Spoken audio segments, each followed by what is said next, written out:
Hey, what's up everyone? How you doing? It's me, Mr. 4K Upscaler. On this video, I'm going to show you how to use a button mapping on your Xbox One Elite controller. It's very simple. All you have to do is plug in your controller via your USB cable that came in for the charging. So you just plug in that cable to your USB port on your Xbox One X console, and then it's going to register it and update it. And then you go to the options here. You go to the options where it says connect and devices right here. And then from there, you can select devices and accessories right below connect. You click on it, and then here you can configure your Elite controller. This is the Elite controller, in case you guys are wondering. All right. So you click configure. I already have made my default right here, which is Mr. 4K set 1. Basically, on a controller, you can switch between two different sets. Let's say you created one set that it's only for the first-person shooter games. You can keep that on set 1, or you can keep the set 2 for, let's say, a racing game like Forza Horizon 3 or Forza Motorsports 7. So you have two different types of sets that you can switch back and forth between each other.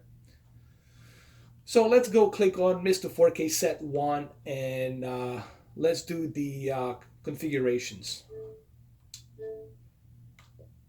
Here you can choose button mapping any which way you like. You can assign every and each layout of the button mapping the way you wanted it to be. So you have that option. So let's say you want to use number Y down below, those pedal shifters. You can use the pedal shifter for a Y and B, and you can change that for the racing, or you can do it for changing a magazine when you are playing a Call of Duty game or Battlefield 1 game.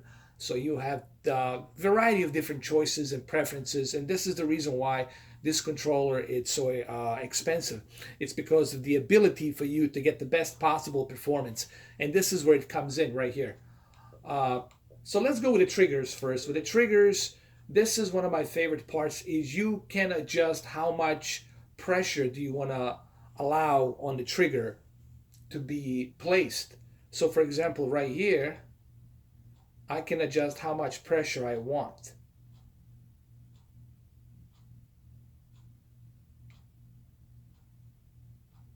See right here, I'm moving it. I'm going to move it down to 50.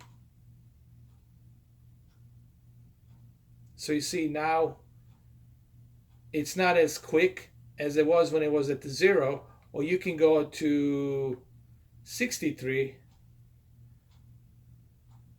So I'm going to keep it at 50 right now for the left trigger.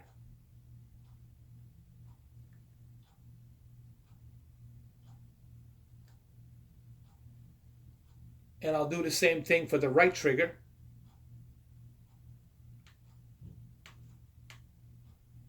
I'm going to move it to the 50, and I'll make it equal. This is just the amount of pressure that you want to put on the trigger. So when you are firing a shot, that way you have that much of pressure implemented onto a trigger. This is really for like people who are sniping or you know, really for first-person shooter games. This is mainly going to be used for Call of Duty, mainly Call of Duty, honestly. So this is going to be the right trigger. You can test both of them to feel like you can press it right here, and then you can feel it. You know, like right here, you can feel the trigger. You know what I mean? So right now, these are the triggers that I have aligned right here. So we've done that. Then we're gonna go with a left stick, and it even tells you there minus the 50 to 100, 50 to 100. You can even see it there. It says 50 to 100. So now we're gonna go to the left stick. Now the left stick will help us get that default zone on the trigger. Oh, not on trigger. I'm sorry. On the thumbstick, we can also implement how much of pressure we would like to put, like instant, aggressive, smooth. I would go with the smooth. I think the smooth is the best option because that's what you want on the thumbstick controller, especially when you're playing Call of Duty or when you're playing a racing game. Smooth is the one thing that I would definitely implement here. So I will select it on smooth, and actually you can feel it like right here when you're moving it. Like see right here, you can see it like the way I'm moving it right now. Here, let me adjust my low light a little bit so you guys can see it better. Like right here, you see how it's moving. So you can do that. You can adjust it, and it really helps. Okay, let's bring the low light back here. Okay. So we're gonna keep it like this.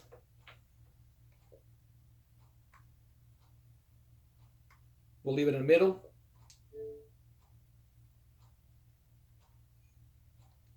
And then we're gonna do the same thing for the right stick.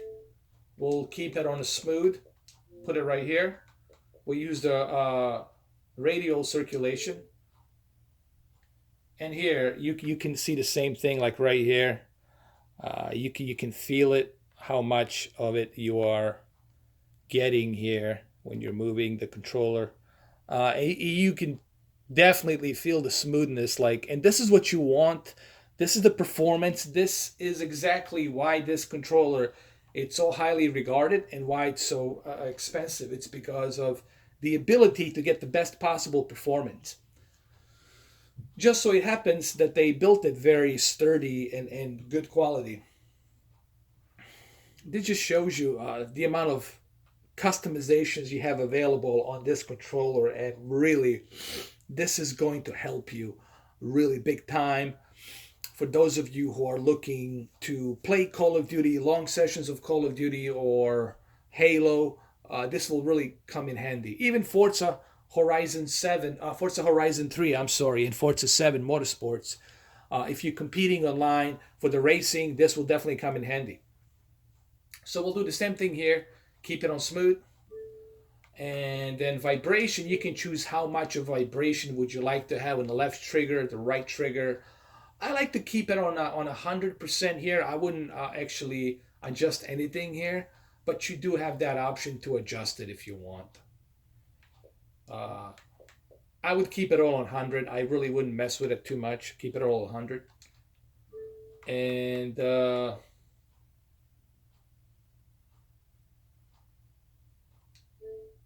this is how much brightness would you like to have on a controller. You can even adjust that as well if you want.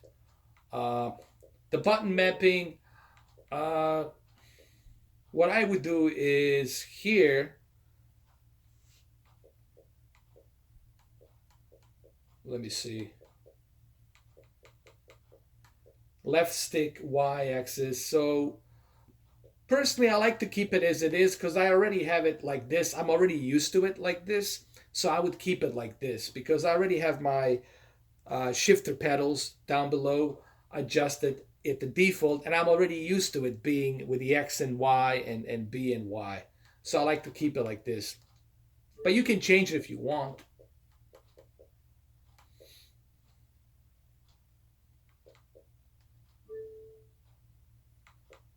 And there it is right there. Mr. 4K set 1.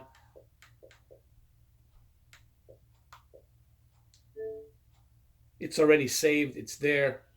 Mr. 4K set 1. We'll put in a slot, save to slot 1.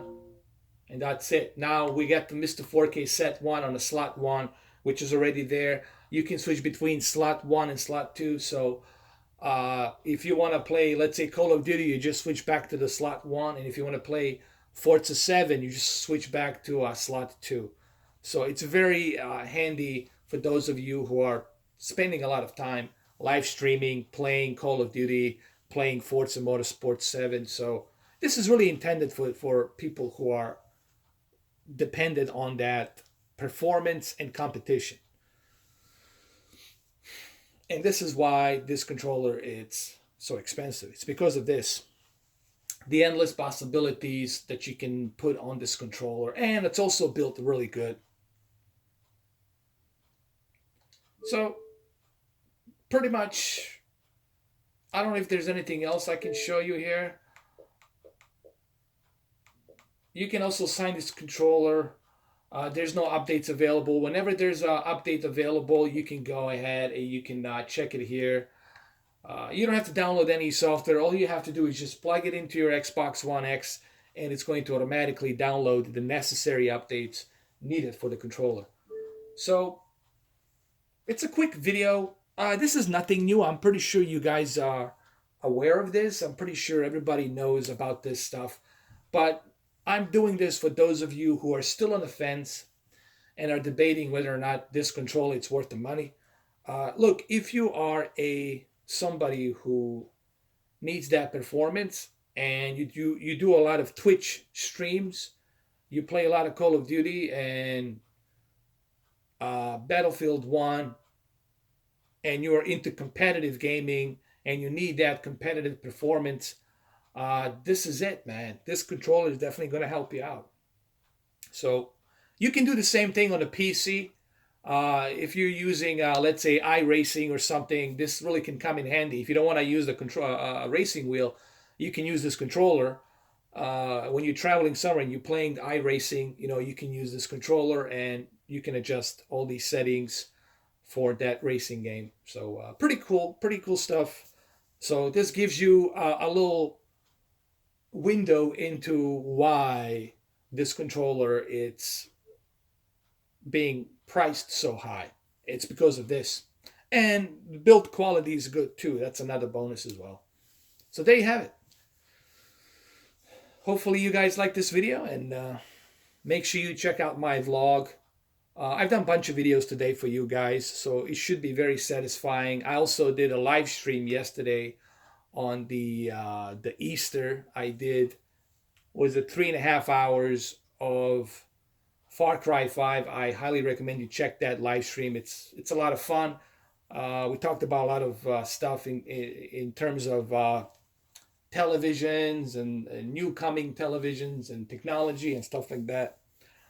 And also don't forget to check out my OLED vlog that I did, which will explain to you as to how I feel about the OLED and what my thoughts are on the OLED and everything you wanted to know about me, what I have to say about the OLED. It's going to be on that vlog, so I highly recommend you check it out. So there you have it. Hopefully you guys enjoyed today's videos. I brought you at least, 4 or 5 videos today. So there you have it. Thank you.